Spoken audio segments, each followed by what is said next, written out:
Llamamos como materia a todo aquello que tiene masa y ocupa un lugar determinado en el espacio, o sea, tiene volumen. También posee una cantidad determinada de energía y está sujeto a interacciones y cambios en el tiempo que pueden ser medidos. Desde el punto de vista químico, la materia es el conjunto de elementos constituyentes de la realidad perceptible, es decir, lo que constituye a las cosas que están a nuestro alrededor y a nosotros mismos. La materia se encuentra en todas partes y en cualquier estado físico. Hay materia en el aire que se respira hasta como en un vaso de agua. Todo lo que vemos, sentimos y tocamos es materia, y es un elemento fundamental para el desarrollo de la vida en el planeta. Hasta donde se sabe, la materia está formada por átomos, que son partículas invisibles, indivisibles y estables. Estos átomos son distintos entre sí dependiendo de la cantidad o distribución de partículas subatómicas, que son siempre de tres tipos: electrones, que son de carga negativa, protones, que son de carga positiva, y neutrones, que son de carga neutra. La materia tiene dos tipos de propiedades, que son las propiedades intensivas y las propiedades extensivas. Las propiedades intensivas son aquellas que no dependen de la cantidad de materia en una sustancia o cuerpo. Una propiedad puede ser el punto de ebullición del agua. Supongamos que tenemos tres recipientes: un vaso con 50 mililitros, una botella de 600 mililitros y un bidón de 4 litros. Cuando medimos el punto de ebullición, obtendremos el mismo valor, que es de 100 grados centígrados. Lo mismo pasa con el punto de fusión del agua. A pesar de que los tres recipientes poseen diferente cantidad de agua, el punto de fusión siempre será 0 grados centígrados. Las propiedades extensivas son aquellas que sí dependen de la cantidad de materia en una sustancia. Una propiedad puede ser el peso, porque dependiendo del objeto este valor puede variar. Supongamos que tenemos un lápiz, un televisor y una silla. Claramente se notaría la diferencia de peso. Otra propiedad puede ser la longitud. Si tomamos los mismos ejemplos, nuevamente se vería claramente la diferencia. Pero no todo es materia, porque hay cosas que no se pueden poseer físicamente y tampoco se pueden tocar. Por ejemplo, cualquier tipo de energía, ya sea cinética, calorífica o eléctrica. También no son materia el sonido, los pensamientos, un rayo de luz, entre muchas otras cosas. Pero ahora que ya hablamos de materia, Juan Cruz, ¿me puedes explicar cuáles son sus estados? Sí, Franco, ¿cómo no? La materia tiene tres tipos de estados diferentes: sólido, líquido y gaseoso. Los estados también tienen distintas características, ya que, por ejemplo, los sólidos tienen forma propia y volumen propio. Pero, por ejemplo, los líquidos no tienen forma propia, ya que se tienen que adaptar al recipiente que los contiene, pero sí tienen volumen propio. Por último, los gases no tienen ni forma propia ni volumen propio. Pero, ¿qué pasa cuando cada uno de estos cuerpos recibe energía? Si agarramos el estado sólido, cuando su cuerpo comienza a recibir energía, sus partículas empiezan a vibrar cada vez más fuerte hasta romper la atracción que tienen con sus partículas vecinas. Cada vez que esta atracción es menor, las partículas empiezan a tener más movimiento y comienzan a desplazarse. Así pasando del estado sólido al estado líquido. Cuanto más energía reciban las partículas en estado líquido, más movimiento va a haber y más desorden va a haber, pasando del estado líquido al estado gaseoso. También, al contrario, cuando se le quita energía al cuerpo, es una secuencia al contrario. Del gaseoso pasan al líquido y cuando hay menos movimiento del líquido pasan al sólido. Por último, estos cambios de estado tienen un nombre.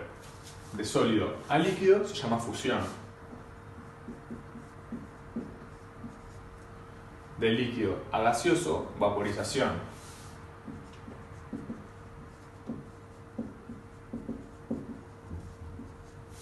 De gaseoso a líquido, condensación.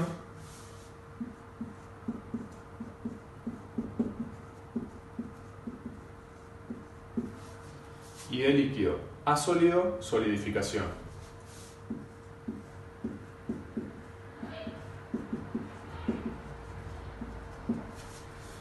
Bueno, ya que estamos hablando de los tipos de estado, Martín, ¿por qué no nos contás cómo los afecta el modelo cinético corpuscular? Bueno, Juanito, pasemos a hablar sobre el modelo cinético corpuscular. Pero antes de hablar sobre esta teoría, tendríamos que definir qué es un modelo en la ciencia. Como estuvimos viendo, un modelo en la ciencia es una herramienta que utilizan los científicos para explicar fenómenos que no se pueden observar de forma directa. Ahora sí, hablemos sobre el modelo cinético corpuscular. Pero antes de empezar, ¿qué es un modelo cinético corpuscular? Ahora sí, pasamos a la teoría del modelo cinético corpuscular. Para representar los estados de agregación de la materia, los científicos como Daniel Bernoulli en el siglo XVIII o como Ludwig Boltzmann y James Clerk Maxwell a fines del siglo XIX propusieron el modelo cinético corpuscular. Todo lo que es materia, sean sólidos, líquidos o gases, está constituido por átomos y moléculas. Sin embargo, el diferente aspecto que observamos de una misma sustancia entre estos tres estados físicos se debe a que sus átomos y moléculas se comportan de diferentes maneras. Comencemos con el estado sólido. El estado sólido es uno de los tres estados físicos de la materia. Se caracteriza porque la energía cinética de sus átomos o moléculas es muy reducida. La distancia entre ellos es muy pequeña y la fuerza de cohesión, la cual es la fuerza que atrae y mantiene unidas las moléculas, es muy alta. Continuamos con el estado líquido. El estado líquido se caracteriza porque la energía cinética de sus átomos o moléculas y la distancia entre ellos es mayor que en los sólidos, y la fuerza de cohesión es más baja que estos últimos. Por último, pasemos al estado gaseoso.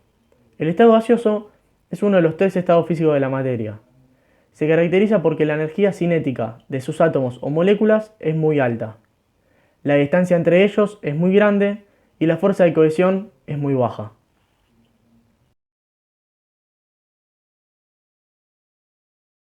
Ahora que terminamos de hablar sobre el modelo cinético corpuscular, Juano, ¿nos explicás cómo funciona la tabla periódica?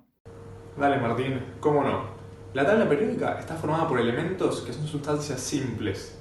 Esto quiere decir que no se pueden descomponer en sustancias más sencillas.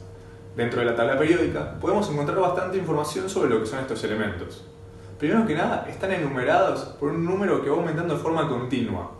Este es conocido como número atómico. La importancia de este es que nos deja ver la cantidad de protones que tiene el elemento dentro de su núcleo y electrones afuera de su núcleo. Por ejemplo, el fósforo. Este tiene el número atómico el 15. Por lo tanto, tiene 15 protones dentro de su núcleo y 15 electrones afuera de este. Los datos que encontramos dentro de la tabla periódica se pueden expresar de forma abreviada.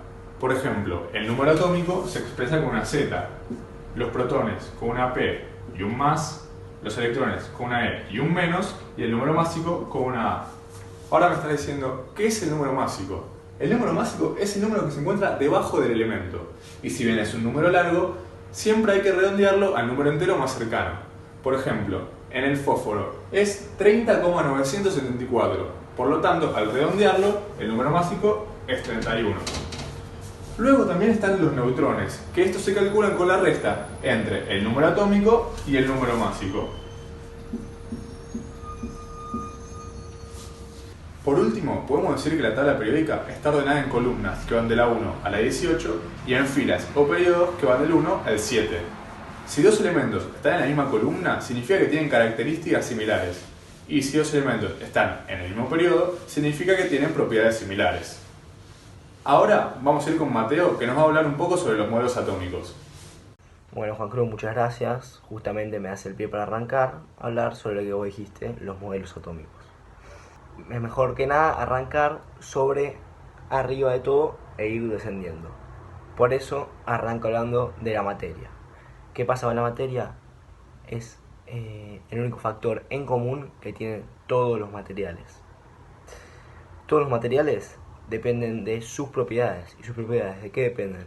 Bueno, la materia está conformada por átomos, a su vez, que es de lo que venimos a hablar hoy.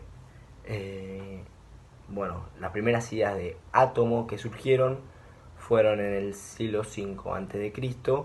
con Demócrito de Abdera, quien propuso que la materia justamente está compuesta por partículas más chicas que se distinguían justamente por su forma y tamaño.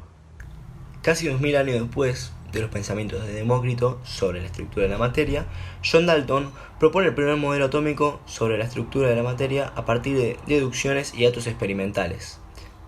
Los postulados del modelo propuesto por Dalton en 1808 fueron los siguientes. La materia está compuesta por partículas indivisibles e indestructibles que son los átomos. Todos los átomos de un mismo elemento son idénticos entre sí. Los átomos de distintos elementos tienen distinta masa y distintas propiedades. Los átomos no se crean ni se destruyen. Y por último, los átomos de las sustancias compuestas, llamados átomos compuestos, caracterizan a la sustancia a la que pertenecen y están formados por átomos de elementos diferentes. Bien, el modelo de Dalton fue válido y tuvo éxito hasta fines del siglo XIX.